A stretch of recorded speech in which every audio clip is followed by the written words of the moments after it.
listening to Pause. We pause for a second or two. This is episode 44, Preparing for Great Change.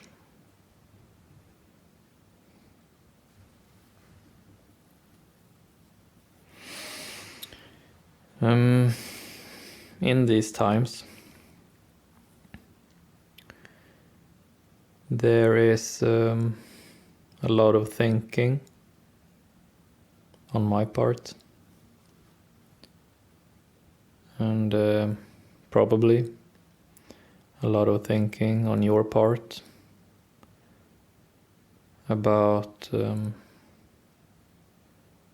in what direction change will go now.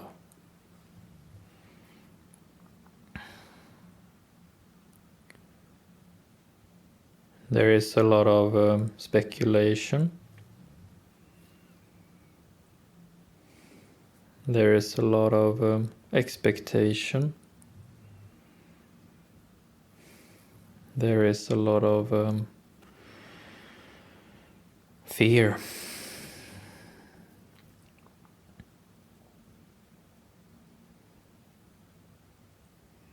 And each one of us has some directions, some changes we dread, and really do not want to happen.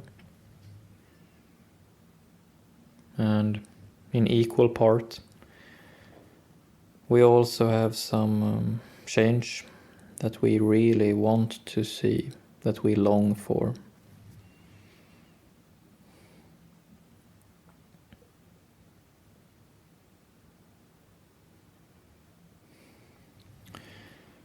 This episode is called Preparing for Great Change. And in a sense, we are already doing that.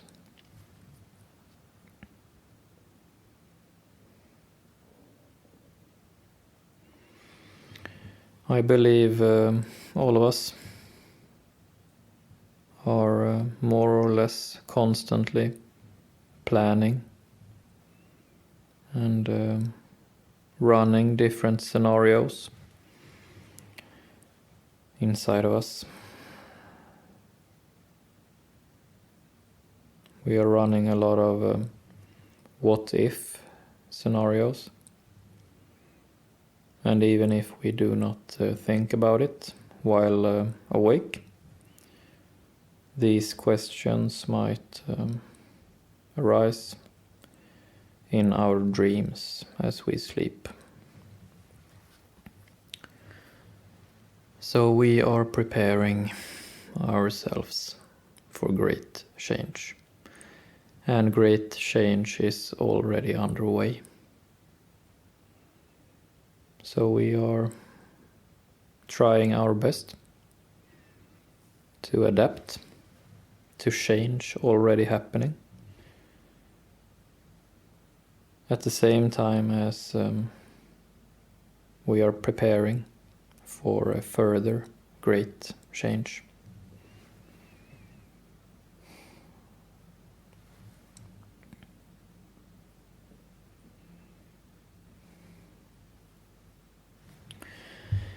My main point in this episode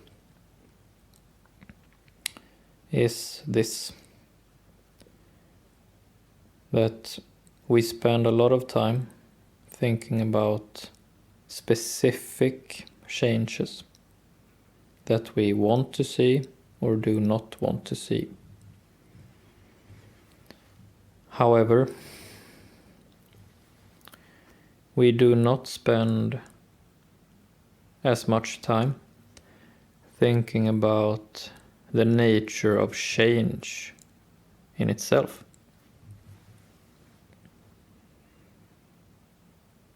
Change is always due to perspective, due to point of view, if we are deeming it as bad or good. But an objective part of change is that the sheer energy or the sheer motion of change is in its magnitude more objective.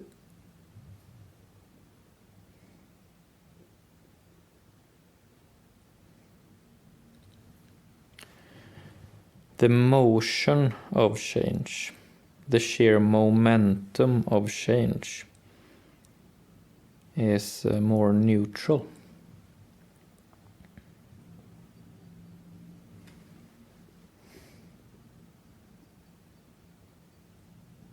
And this sort of, let's say that change is neutral. Just let's say that for a while. Great change being neutral, the motion of change being neutral.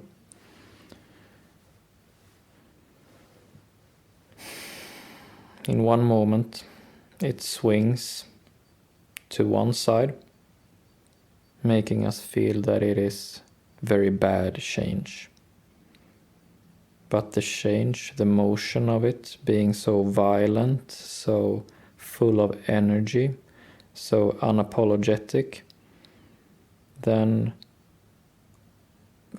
quite mysteriously the change can seem to change and shift to the other side.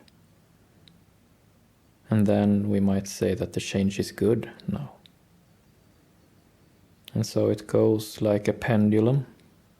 Change can hurl us in different directions, like waves coming and going, sweeping us to this side and that side.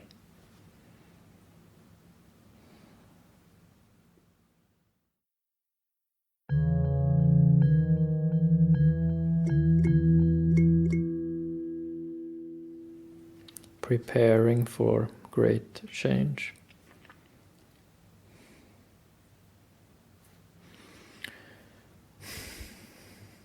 I will be one person entering this great change.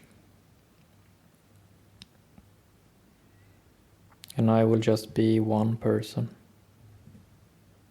in the beginning of the change, in the middle of the change, and in the end of this great change. I will still remain one person.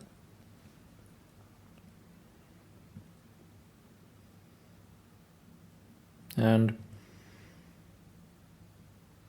I think it would be ill-advised to be completely sure of myself.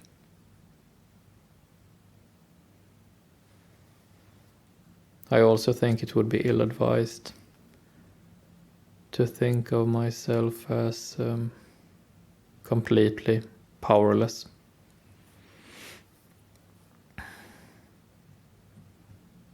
I think the truth is somewhere inconveniently that I have some influence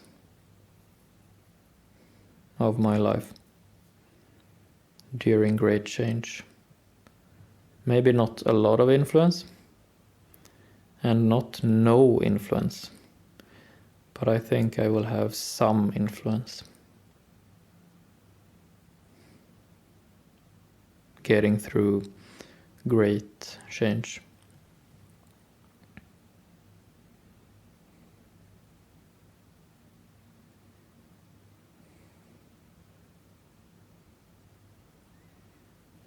And if you have ever been to some great concert, maybe. Or maybe you have been to a big sports game. Or some kind of great rally. As you're standing there, you can feel that you are not without influence completely while standing there. But you don't have a lot of influence either.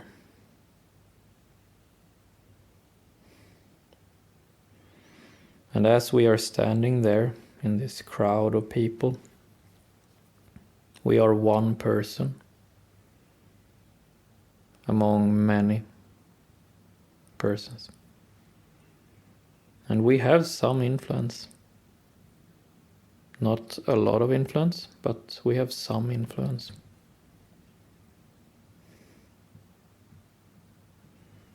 And I think this idea that we have some influence, not a lot, but not no influence either, that we have some influence, I think this idea is very powerful as we enter great change. When the motion of change becomes vast, when it becomes great, I think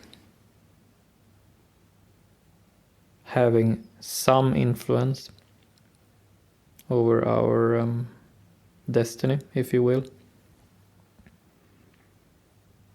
is infinitely better than having no influence or thinking we have too much influence.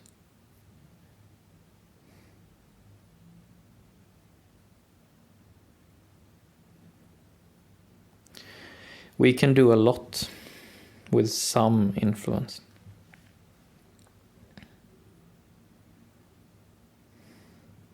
When we know that we have some influence, maybe sometimes it's just a little influence, but when we know that we have some influence over our life, then we start seeing real possibilities in the given situation. It's sort of like if I give you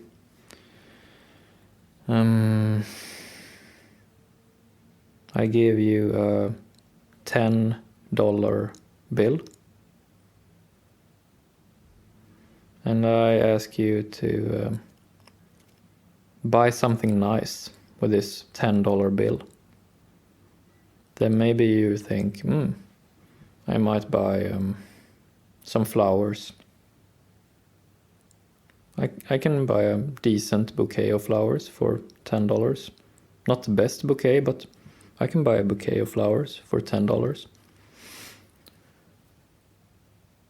But if I give you $0 and tell you, buy something nice with $0, you can buy nothing. It's $0. And at the other extreme, if I tell you, here you have $1 billion, buy something nice, then probably the situation will go out of hand quickly. You won't know what to buy because the situation is quite absurd. But with $10, you will quite quickly come to think of a bouquet of flowers and go buy that.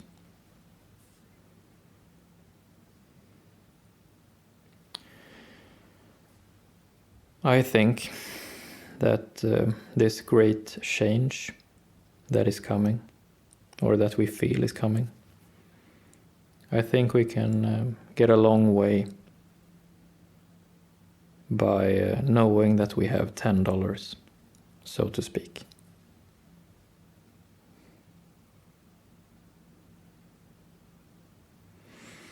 I think we should not despair over the fact that we have just some influence, that we have little influence. Because actually, a little influence might be just what we can handle in such a overwhelming situation.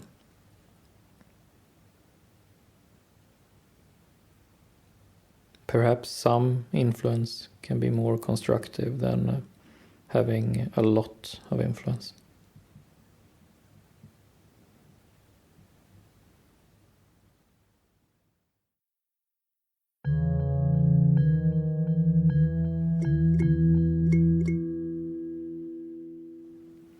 I would like to spend this last part of this episode talking about another aspect of how it will feel for us in this great change.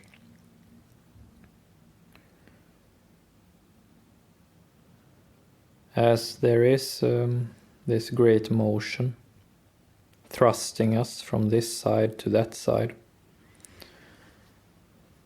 we will sometimes disappoint ourselves.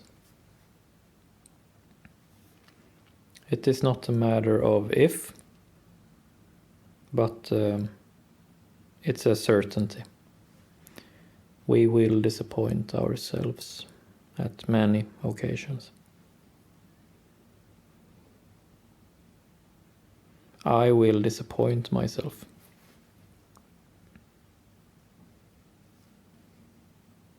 And as I disappoint myself,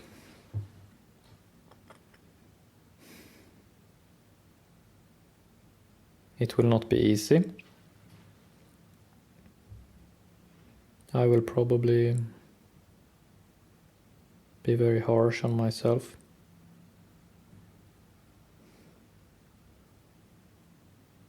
I will probably be extremely harsh on myself.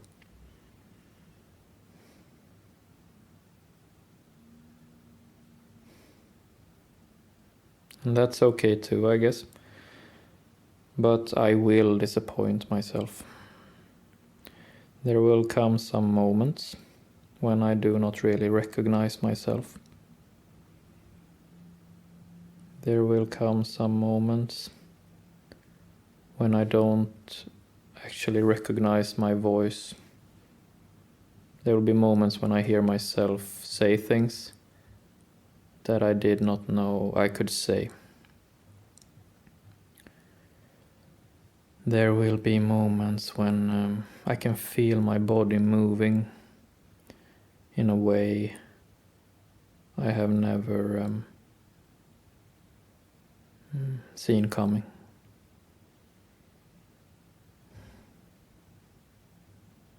This is how ruthless great change is. And I hope that in those moments, in as many moments as possible of these disappointing moments,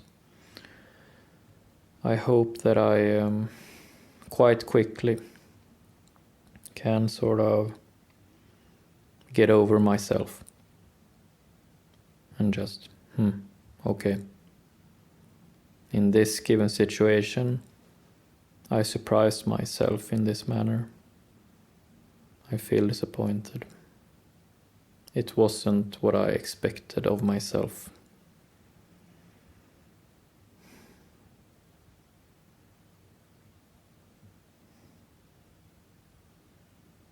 Maybe some of these disappointments will be difficult or maybe impossible to get over. I don't know. I hope not. But I don't know.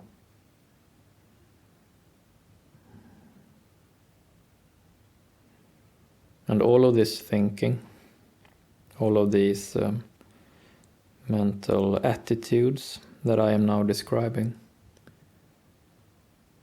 my intention is to always try to stay loose. Always try to keep this flow in my body. Because change is motion. Change is physical matter moving with force.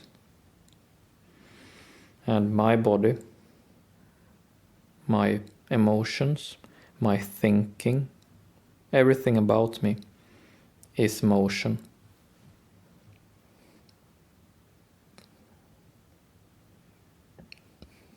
And most devastating to motion is when it is completely clogged up.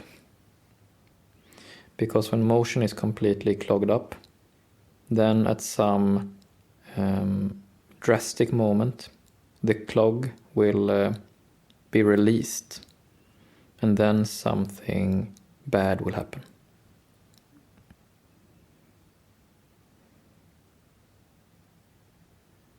So our goal is always to have this flow inside of us. So we always want this sort of physical flow going. And it doesn't matter what happens, it doesn't matter how I disappoint myself. The goal is always to sort of keep this flow, to allow for this disappointment, this self-disappointment, to flow through me and sort of flow in such a way that I can get over myself and move forward. That is the goal always. And if I can't do that, if I do not always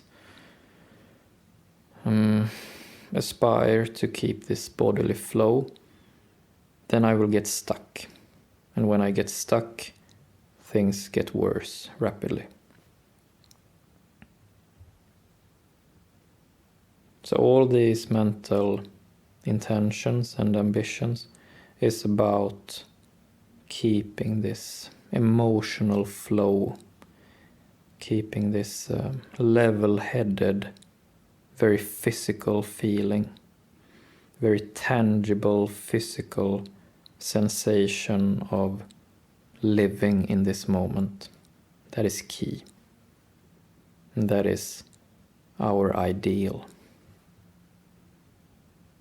To be physical and in motion, in constant motion, especially in difficult situations, especially in times of great change. We need to stay in motion.